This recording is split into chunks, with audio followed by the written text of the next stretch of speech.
Next episode में आप देखेंगे जहां पर ली की नज़र जब जीना के साथ बनी हुई उन पुरानी तस्वीर पर पड़ती है तो वो एकदम से शॉक हो जाता है कि क्या मैं पहले जीना के साथ मिल चुका हूं।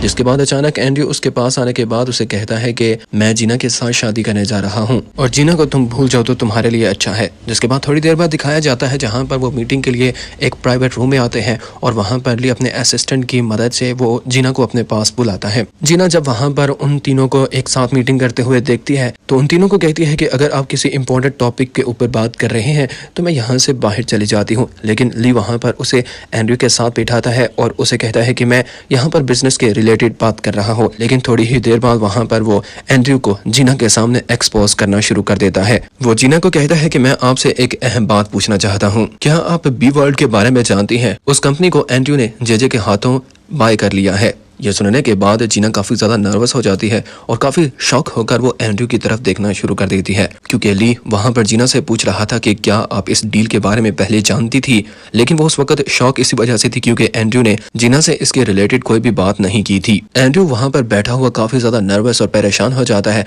वहीं पर ली का असिस्टेंट ली को कहता है कि यकीनन यह जेजे के साथ मिलकर कोई सीक्रेट डील कर रहा है जिसे हमसे छुपा रहा है। ली जीना के सामने एंड्रयू के खिलाफ कुछ ऐसी बातें करता है जिसे जीना भी सुनने के बाद काफी ज्यादा शॉक थी और उसे अब एंड्रयू के ऊपर डाउट होना शुरू हो जाता है। जिसके बाद वहां से निकलने के बाद जब जीना और एंड्रयू की अलग से एक दूसरे के साथ बात होती है तो वहां पर जीना काफी ज्यादा गुस्से में दिखाई दे रही थी। एंड्रयू को कहती है कि आखिर तुमने बी वर्ल्ड के बारे में मुझे क्यों नहीं बताया था। और एंड्रयू जीना के सामने बहाने बनाना शुरू कर देता है, कहता है कि तुम जानती हो कि मैं जनरल मीटिंग में काफी ज्यादा बिजी था। लेकिन जीना को एंड्रयू पर बहुत ज्यादा गुस्सा था। वो एंड्रयू को कहती है कि जनरल मीटिंग के बाद भी तो मुझे तुम बता सकते थे। एंड्रयू को भी गुस्सा आता है। वो कहता है कि क्या तुमने ली की इन नॉनसेंस बातों पर यकीन कर लिया है? इस वक्त जेजे के पीछे मैं इस वजह से पड़ा हुआ हूँ क्योंकि मैं चाहता हूँ कि करप्शन के रिलेटेड मैं कुछ जेजे के खिलाफ एविडेंस ढूंढ सकूं। वो ली के खिलाफ वहां पर जीना से बहुत सारी बातें करता है कि तुमने ली की बातों पर यकीन कर लिया है। अगर तुम्हें उसकी बातों पर ज्यादा यकीन आ रहा है तो मैं तुम्हें एक फाइल दूंगा जिसके अंदर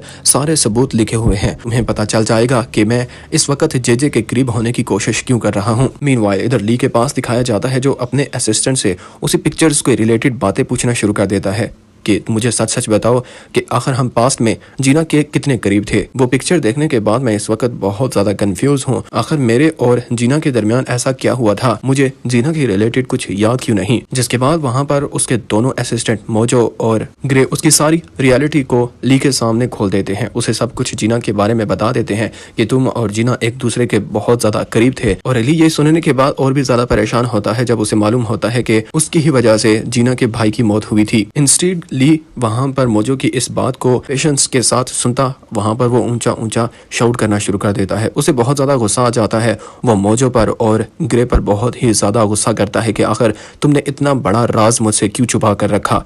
आखिर इस रियलिटी के बारे में अब तुम मुझे क्यों बता रहे हो? आखिर तुम्हारा मुझसे छुपाने का एम क्या था? जिसके बाद मोजो उस प्रोफेसर के बारे में भी बताता है कि तुम्हारे माइंड से जीना के रिलेटेड जितनी भी मेमोरी थी उसे निकाल दिया गया है। इसी वजह से तुम्हें जीना के रिलेटेड कुछ भी याद नहीं। और वहां पर ली बहुत सोचने की कोशिश करना शुरू कर देता है और वो काफी ज्यादा डिप्रेस हो जाता है। मोजो कहता है कि सर आप इस पर मजीद सोचने की कोशिश मत करें, आप फिर से उसी सिचुएशन में वापस जा सकते हैं और अनकॉन्शियस हो सकते हैं। जिसके बाद एंड्रयू को कंपनी में दिखाया जाता है जहां पर उसकी मुलाकात जब अपने फादर के साथ होती है। वहां पर उसका फादर एंड्रयू को कहता है कि मेरी वाइफ के रिलेटेड जितने भी यहाँ पर मेंबर काम कर रहे थे क्या तुमने उन सबको निकाल दिया है? एंड्रयू कहता है कि मैं इसी पर काम कर रहा हूँ और जल्द ग्वेंग के जितने भी एलाइज यहाँ पर मौजूद हैं उन सबको यहाँ से निकाल दूंगा। इसके बाद कुछ देर बाद दिखाया जाता है जहाँ पर मीटिंग के दौरान वहीं पर ग्वेंग के लिए जो भी एलाइज थे और जो उसके लिए काम कर रहे थे चेयरमैन खुद उन सबको अपनी सीट से हटा देता है क्योंकि वहां पर ग्वेंग के साथ मिलकर बहुत सारे बिजनेसमैन करप्शन में भी इन्वॉल्व हो चुके थे। और जिसके बाद एंड्रयू और चेयरमैन के साथ उसी असिस्टेंट को दिखाया जाता है जिसने उसकी वाइफ के साथ मिलकर चेयरमैन के लिए उन मेडिसिन को चेंज किया था। वहां पर अचानक चेयरमैन की नज़र जब उस पर पड़ती है तो वो बहुत ही ज़्यादा गुस्से में उसे कहता है कि आखिर तुम अभी भी यहाँ पर क्या कर रहे हो? तुम्हें यहाँ से अभी तक दफा हो जाना चाहिए था। लेकिन वो चेयरमैन के सामने रोना शुरू कर देता है और माफ़ी मांगता है और उसे कहता है कि मैं आपके साथ इसके बाद लॉयल रहूंगा। और जिसके बाद एंड्रयू की रिक्वेस्ट पर चेयरमैन उसे वहाँ पर रुकने की इजाज़त दे देते हैं। और वहीं पर अचानक उसका फादर एंड्रयू के साथ उस लॉयर के रिलेटेड बात करता है कि काफ़ी ज़्यादा बातें फेमस हो रही हैं कि तुम उस लॉयर के साथ शादी करने जा रहे हो।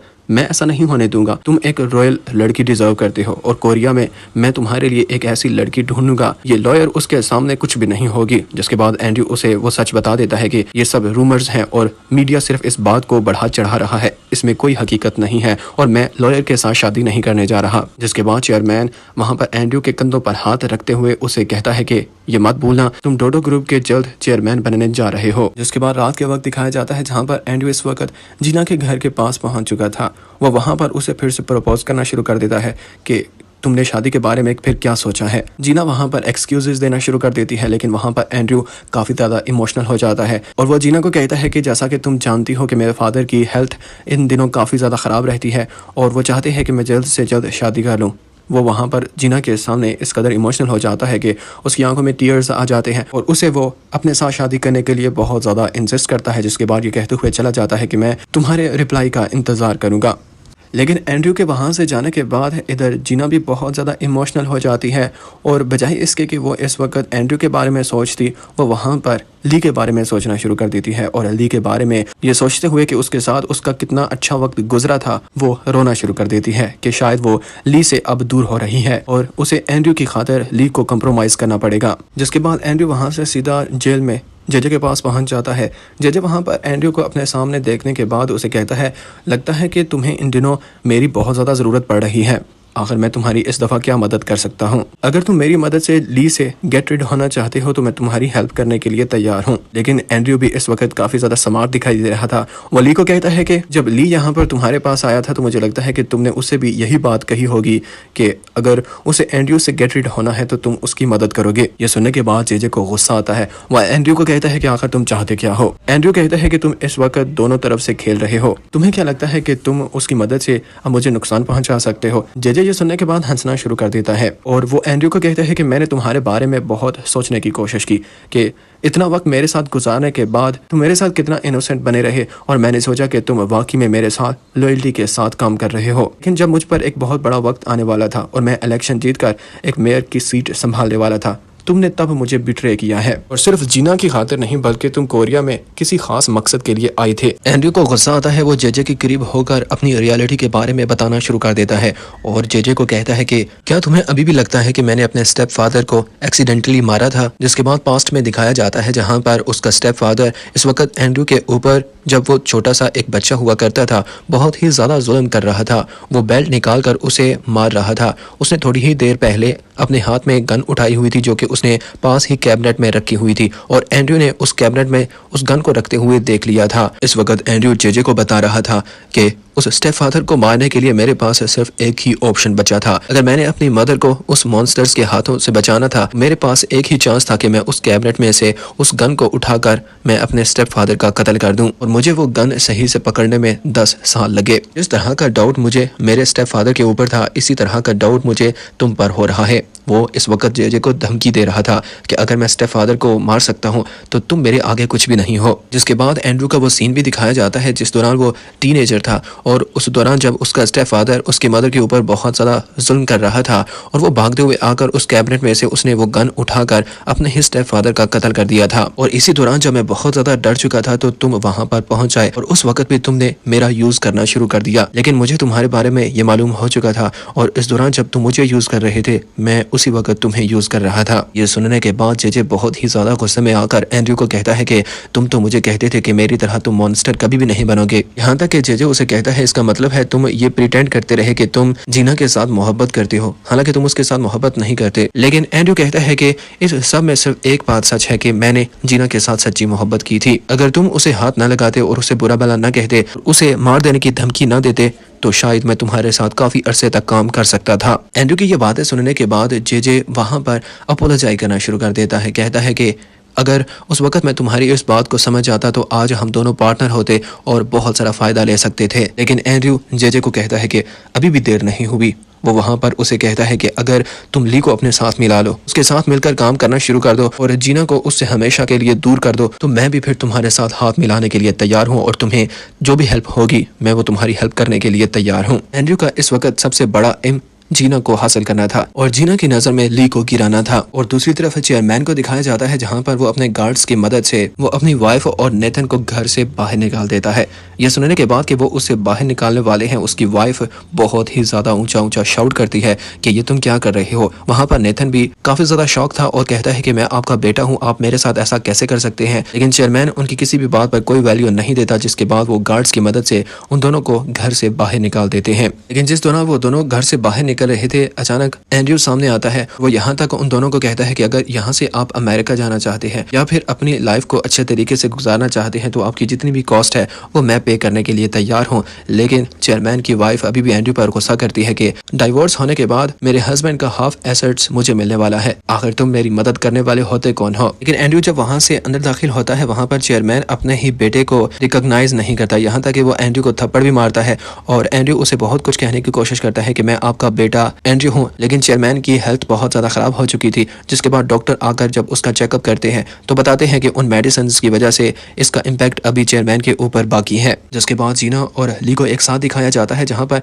किसी डॉक्यूमेंट्स के ऊपर वो काम कर ही रहे थे कि इतने में ली अचानक जीना को कहता है कि मैंने सुना है कि हम दोनों एक दूसरे के काफी करीब हुआ करते थे। ये सुनने के बाद जीना एकदम से शॉक हो जाती है और असिस्टेंट जीना को उस पिक्चर के बारे में बताता है कि ली ने तुम्हारी उसके साथ बनी हुई पिक्चर देखी है। ली वहां पर अपने असिस्टेंट को बाहर की तरफ भेज देता है। इस वक्त जीना और ली एक साथ अकेले रूम में मौजूद थे। ली जीना को कहता है कि मैंने सुना है कि तुम्हारे भाई की डेथ मेरी वजह से हुई थी। वो वहां पर जीना से अपोलोजाइज करता है और कहता है कि मुझे बहुत देर से पता चला। ली इस वक्त जीना के साथ मिलकर उन पुरानी जगह पर भी जाना चाहता था जहाँ पर उन दोनों का एक साथ टाइम स्पेंड हुआ था, लेकिन वहां पर जीना ली को बहुत ज्यादा इग्नोर कर रही थी। और वहां पर अचानक ली जब उसे कहता है कि क्या तुम इस बात से डर रही हो कि अगर हम दोनों एक दूसरे के करीब हो गए तो मेरी लाइफ डेंजर में पड़ सकती है। ये सुनने के बाद जीना काफी इमोशनल हो जाती है और जिसके बाद रात के वक्त दिखाया जाता है जहां पर एंड्रयू अपने हाथ में फाइल उठा हुए इस वक्त गाड़ी में बैठा हुआ था, जहां पर जीना भी उसका इंतजार कर रही थी। और जो ही वो गाड़ी से बाहर निकलता है, वहां पर कुछ गुंडे आकर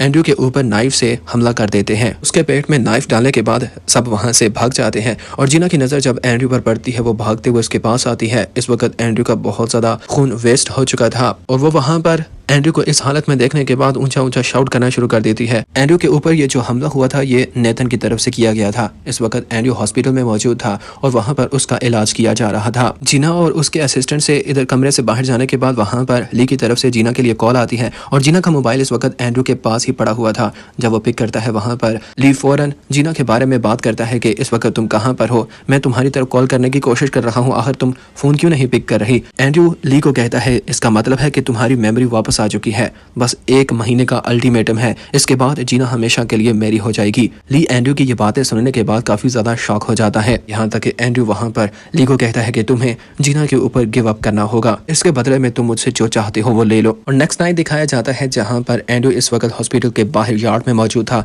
और वहां पर जीना भी उसी के साथ मौजूद थी। ली उसे देखने के लिए वहां पर पहुंच जाता है, लेकिन ली उन दोनों को इस तरह एक दूसरे के साथ किस करते हुए जब देखता है तो वो बहुत ही ज्यादा इमोशनल हो जाता है। गाइस, नेक्स्ट एपिसोड देखने के लिए इस चैनल को सब्सक्राइब कर लें। इसके नेक्स्ट एपिसोड जल्द ही आप इसी चैनल पर देख सकेंगे।